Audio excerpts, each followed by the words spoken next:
Hello दोस्तों, स्वागत है आपका एजुकेशन टाउन के यूट्यूब चैनल पे।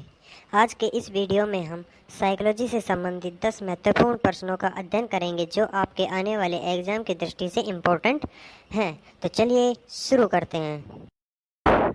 आज के इस वीडियो में हम मनोविज्ञान के प्रसिद्ध मनोवैज्ञानिकों के बारे में कुछ अध्ययन करने वाले हैं। उन्होंने कौन कौन सी विशेषताएं दी, कौन कौन से कथन अपने बताए थे। तो पहले जो मनोवैज्ञानिक है वो हैं सुकरात। तो सुकरात ने कहा था, सुकरात के अनुसार ज्ञान ही सद्गुण है। और दूसरी बात जो सुकरात के बारे में महत्वपूर्ण है वो है कि जो सुकरात की अध्ययन पद्धति थी वो द्वंद्वात्मक अध्ययन पद्धति थी। ठीक है, ये जो सुकरात थे वो एक महान विचारक और दार्शनिक भी थे।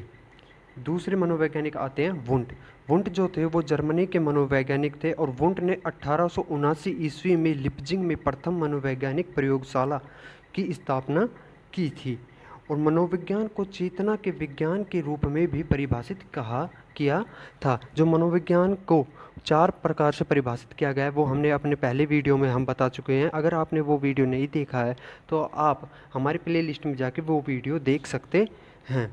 ठीक है, अगला जो है वो वुंट को प्रयोगात्मक मनोविज्ञान का जनक कहा जाता है। तो क्वेश्चन में आपको पूछा जा सकता है कि वो प्रयोगात्मक मनोविज्ञान का जनक किसे कहा जाता है, तो वो कहा जाता है वुंट को। और इन्होंने जो पहली प्रयोगशाला खोली थी वो 1879 ईस्वी के अंदर लिप्जिंग में खोली थी। ठीक है, तो जो अगले मनोवैज्ञानिक है वो है क्लार्क हल। तो क्लार्क हल ने प्रणालीबद्ध सिद्धांत का प्रतिपादन किया था। तो आपसे ये क्वेश्चन पूछा जा सकता है, जो प्रणालीबद्ध सिद्धांत का प्रतिपादन किया था वो इन्होंने किया था, वो क्लार्क हल ने किया था, या फिर इनको शॉर्ट नाम भी दिया जा सकता है CL हल। ठीक है, जो कि थार्नडाइक के प्रभाव का नियम और पावलोव के शास्त्रीय अनुबंधन का भी मिश्रण है। तो एक सिंपल सा यहाँ से क्वेश्चन निकल के आता है कि थार्नडाइक के प्रभाव का नियम और पावलोव के शास्त्रीय अनुबंधन का मिश्रण कौन से सिद्धांत को कहा जाता है, तो वो किसे कहा जाता है, क्लार्क के प्रणालीबद्ध सिद्धांत को। इन्होंने SOR अर्थात उद्दीपन प्रणाली अनुक्रिया का सूत्र भी प्रस्तुत किया था। ठीक है, अगले आते हैं मैस्लो। इनके अनुसार जो प्रेरक हैं वो 2 प्रकार के होते हैं। तो जो पहला प्रेरक है वो होता है जन्मजात प्रेरक।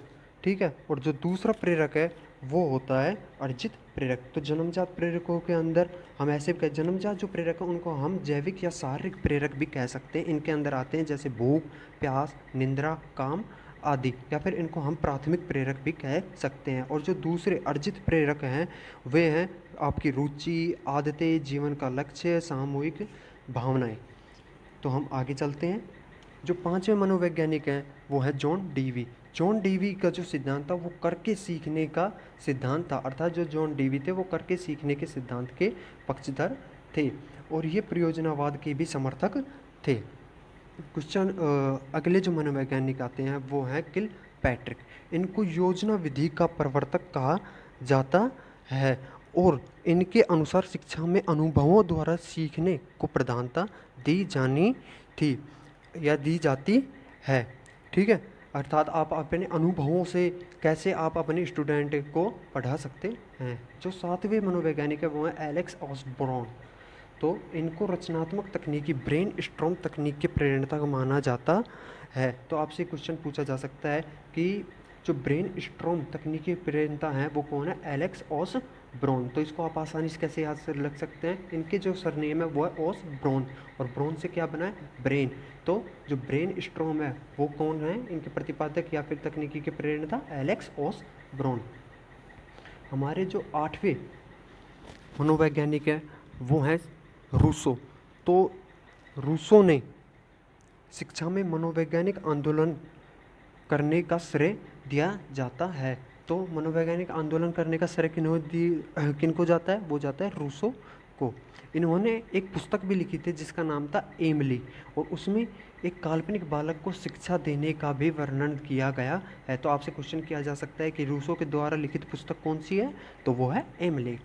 आगे जो 90 नंबर के हमारे मनोवैज्ञानिक आते हैं वो हैं थार्नडाइक। ये बहुत इंपॉर्टेंट है। इसके अंदर से एक RPSC द्वारा क्वेश्चन भी पूछा गया था कि पशु मनोविज्ञान का पितामह किन्हें कहा जाता है, तो वो कहा जाता है थार्नडाइक को।